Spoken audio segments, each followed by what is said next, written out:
Monade EVM parallèle aujourd'hui, on attaque un gros poisson mes gangsters. Vraiment, je pense que ça, c'est un des projets dont on va entendre le plus parler durant les prochains mois, prochaines années. De quoi on parle quand on parle de Monade? On parle d'EVM compatible. Donc on sait qu'aujourd'hui, il va y avoir beaucoup de demandes avec les EVM. Je pense que 2024 est l'année des EVM.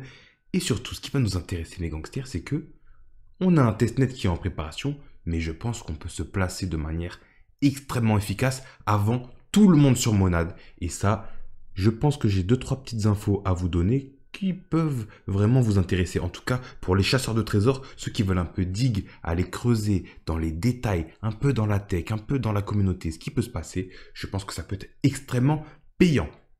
Je vous le rappelle, je ne suis pas conseiller financier, mais ici, il n'y a pas de finance. Puisqu'en fait, vous allez pouvoir vous placer sans mettre le moindre copec, sans mettre $1, €1, sans rien mettre du tout. Vous mettez du temps quand même. Valuez-le bien, mais je pense que ça peut le faire. On va venir sur la team parce qu'il y a quelqu'un dans cette team qui vient d'un groupe que vous connaissez beaucoup, qui vient de groupes que vous connaissez beaucoup, qui a été extrêmement bien placé. Et ça, c'est assez étonnant. On va revenir sur 2-3 news et sur la tech de Monade, même si on va survoler et vulgariser. On fera un gros dossier. On va vraiment rentrer dans les détails. Mais aujourd'hui, on veut se placer. Aujourd'hui, on est greedy, le gang. Et ça me plaît beaucoup. En tout cas, on ne perd pas plus de temps. On est parti.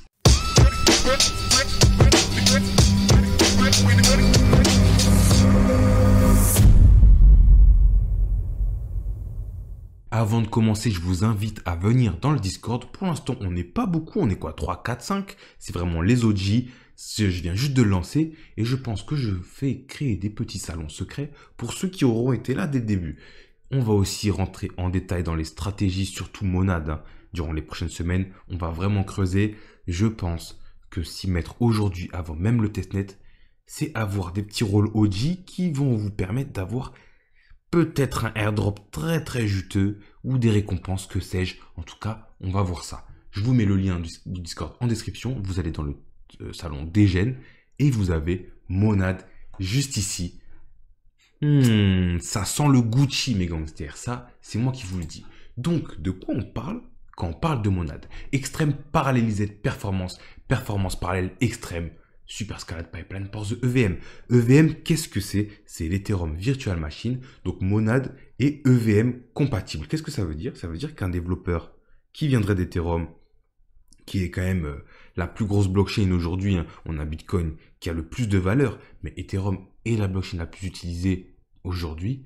Le développeur de TH, il pourra prendre son application, n'importe laquelle, la prendre et la foutre sur Monade, sans même changer une seule ligne de code en fait. Même avec un Explorer ETH, vous pourrez trouver en fait votre transaction Monade. C'est incroyable. Donc ça veut dire que c'est des transactions linéaires comme sur ETH en surface, mais en fait en dessous, vous allez avoir de l'EVM parallèle. On va revenir un peu sur ce que c'est l'EVM parallèle, mais d'abord on va dire pourquoi ce développeur il voudrait venir sur Monade. Et bien parce qu'ils nous promettent le fameux Graal du 10 000 transactions par seconde. On l'a déjà entendu plein de fois, celui-là. Franchement, on l'a entendu avec Solana, on l'a entendu avec ADA, on l'a entendu avec tous. Est-ce que Monade va briser la malédiction? Ça, c'est vraiment ce qu'on va voir. Une seconde de block time. C'est juste incroyable. Si ils réussissent à mettre leur plan à exécution, je pense que ils peuvent aller facilement voilà, dans le top 60, top 50, top 40. Je sais pas, surtout qu'il y a beaucoup de monde, des développeurs très aguerris et des amateurs de la décentralisation qui sont extrêmement bullish sur Monade. On va aller voir ça. Ça, c'est vraiment une chose qui me plaît chez Monade, c'est que il favorise la décentralisation et c'est extrêmement bizarre. Surtout quand on voit qui travaille avec Monade. On va y revenir après, vous allez voir. Vous allez voir, moi ça m'a espanté. Ça m'a espanté, mais en tout cas, Monade, ça a l'air excellent. Allez sur le site, vous avez les docs V1 qui sont excellentes. Vous savez que moi, j'adore quand un site a des docs clairs et précises. Et là, rien à dire sur les docs de Monade. C'est assez simple pour qu'on puisse comprendre. C'est assez complet pour qu'on puisse tout savoir. Je vous laisserai aller faire des petites recherches sur le Monade. On fera une analyse poussée. Aujourd'hui, on vulgarise. Mais comment Monade veut réussir à avoir les 10 transactions par seconde avec 4 produits, le Monade BFT, l'exécution différée et l'exécution parallèle et le monade DB. Donc il faut savoir que une layer 1, ça marche comment? Vous avez des transactions qui se font en même temps avec le mécanisme de consensus et le mécanisme d'exécution. Donc le consensus, c'est comment la blockchain, comment les nœuds vont ordonner les transactions, quelles seront les transactions qui seront valides, celles qui seront invalides, vous savez, avec les gas, etc., etc. Ensuite, vous aurez l'exécution qui va vous permettre de faire la transaction, en fait, tout simplement, et de la graver dans l'explorateur, dans les blocs, pour qu'on soit sûr à 100% que ça a été validé. Le problème, c'est qu'on fait une transaction par une transaction, une transaction par une transaction, à chaque fois, une seule par une seule. Je vous ai dit que Ethereum était linéaire et que Monad était linéaire aussi, sauf que ce qui va changer avec Monad, c'est que déjà, l'exécution et le mécanisme de consensus sont différés, ils sont séparés, donc chacun va travailler de son côté, et en même temps, quand une transaction sera validée et partir en exécution, il pourra quand même en même temps faire des recherches, en même temps travailler, donc ça va décomposer les composants des ordinateurs, en fait, des CPU qui vont travailler pour sécuriser le réseau Monad, et ça va nous permettre de gagner en vitesse et peut-être d'atteindre les 10 000 transactions par seconde. Je rappelle, il y a un testnet qui arrive en Q2. Je vous invite vraiment à aller essayer de craquer cette blockchain, essayer de congestionner cette blockchain, mais je pense qu'on peut se placer bien avant dessus. Là, on a une petite image qui nous explique sur Ethereum, par exemple, ça c'est une transaction qui se déroule en 4 temps. Et en fait, on va faire notre petit linge, déballer le linge, faire la machine, sécher, plier, nanana. Et on va le faire une par une. Et là, qu'est-ce qu'on a? On a le VM parallèle qui va à chaque fois qu'il a fait une transaction, enfin une partie de son travail, va commencer l'autre partie de son travail.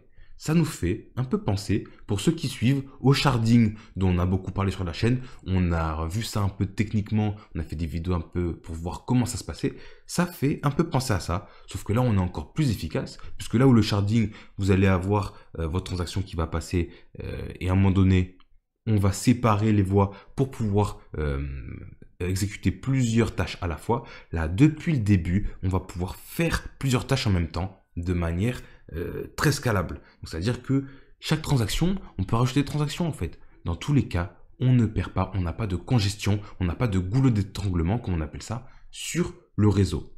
En théorie, je vous invite vraiment à aller voir le testnet, mais on va aller voir ça un peu plus en détail. En tout cas, la tech, c'est carré. La communauté, c'est carré. La team, qu'est-ce qu'on a la team? On a 3 cofondateurs. Donc, Keon On, qui est un peu la tête d'affiche du projet. Donc, il a travaillé chez Quant. Donc, c'est super intéressant à savoir, franchement. Il a été cadre chez Quant et développeur à construire des systèmes d'optimisation des latences basses. Donc, ça fait vraiment plaisir de voir ça. Le gars a de l'expérience. C'est quand même un jeune. Donc, il a faim. Intéressant. Deuxième personne, Jem Unstaker. Alors là, franchement, je suis tombé sur le cul, franchement. Regardez ce parcours qu'il a été associé chez Goldman Sachs. Voilà. Il a été vice-président chez JP Morgan, le boug. Mais incroyable. Je pète mon crâne, comme disent les jeunes. D'ailleurs, bienvenue aux jeunes et merci aux anciens qui êtes encore là. Ça fait vraiment plaisir. Vous êtes toujours chaud. Mettez-moi vos pépites en commentaire, là, que j'analyse tout ça. Parce que franchement, il y a de plus en plus de pépites qui arrivent. Je peux pas tout analyser, mais il y en a certaines, c'est juste goldé, quoi. Comme Monad, par exemple. Donc, vice-président chez JP Morgan, le mec. Puis, vice-président chez Goldman Sachs. Mais le gars, c'est un gros poisson. C'est pas n'importe qui. Bon. Je sais ce que vous allez me dire, les plus gangsters d'entre vous. JP Morgan et Goldman Sachs, c'est pas nos collègues. C'est pas nos potes. Pourquoi on ferait confiance? Mais moi, je crois en la rédemption. Voilà. Si t'as eu des mauvaises expériences dans ta vie, que t'as fait des erreurs, t'as été vice-président de JP Morgan, t'as fait d'autres erreurs, t'as été vice-président de chez Goldman Sachs, mais ensuite, t'es devenu ingénieur software et maintenant tu veux travailler chez Monad pour la décentralisation. Eh ben, t'as le droit d'être pardonné. Je veux voir ce projet réussir déjà rien que pour ça. J'ai envie de dire, rien que pour voir une belle histoire de résurrection comme ça ferait plaisir. Et la troisième, Eunice Djarta, c'est bizarre parce qu'on n'a pas leur tête là. Pourtant ils sont doxés. Ah si, on l'avait là, hein. Non. Eunice Gerta ou Gerta, là, Eunice Gerta, qui, elle, a aussi pas mal d'expérience, sympa. Donc pareil, elle a travaillé chez la Bank of America. Donc écoute, on peut tous faire des erreurs, mais bon, on va voir ce que tu vas faire. Elle a été product manager chez Shutterstock et elle sort du MIT. Donc voilà, c'est pas n'importe qui, ça bombarde. On leur souhaite tous de la force. En tout cas, moi, j'ai vraiment envie de voir ça. Mais ce qui va nous intéresser surtout, ok, on a validé la team, on a validé la tech, la communauté est validée. Franchement, c'est gros délire sur Discord. J'ai jamais vu ça, mais on va y revenir juste après. Pour ceux qui veulent se placer, franchement, ça va être le petit cadeau de la vidéo. D'ailleurs, maintenant, on va le faire maintenant. Ça, c'est mon truc io.net. Monad. Monad, on a un Discord. C'est vraiment n'importe quoi. Je vous l'ai mis sur le Discord là, de Red Gang. Il est juste ici. Et quand vous allez arriver sur ça. Donc un tout petit Discord. Enfin, un tout petit Discord. Il y a 123 000 membres. Donc c'est vraiment pas rien du tout. On est vraiment beaucoup. Hein. C'est énorme. Mais vous, ce que vous allez devoir faire, c'est vous distinguer. Sans en faire trop, vous n'avez pas besoin d'être là tout le temps à spammer. Parce que justement, les 123 000, vous avez 99% qui sont là juste pour spammer. Ils n'ont rien compris à la tech de Monad. Ils n'ont rien compris au désir des développeurs. Ils n'ont rien compris. Ils sont juste là pour farmer sans réfléchir.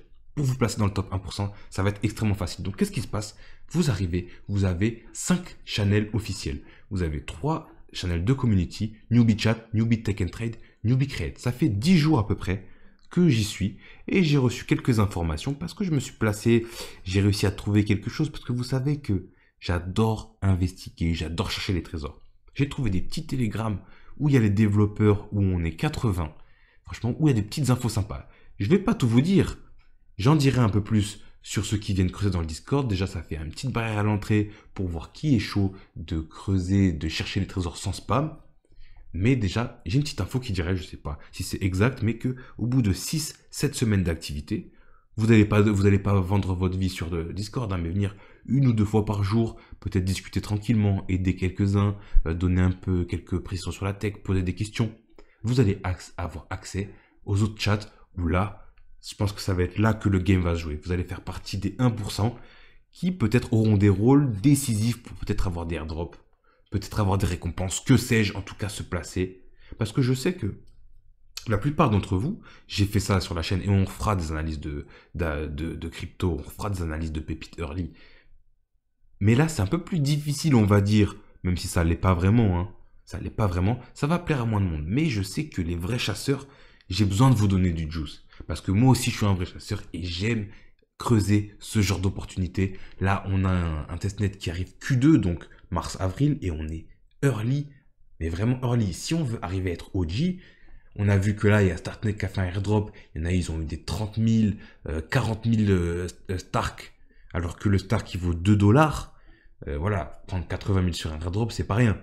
Et je pense que c'est atteignable. Après, tout le monde n'y arrivera pas. Donc, qu'est-ce que vous faites quand vous arrivez sur le Discord? Je vous donne 2-3 tips, hein, un peu aussi.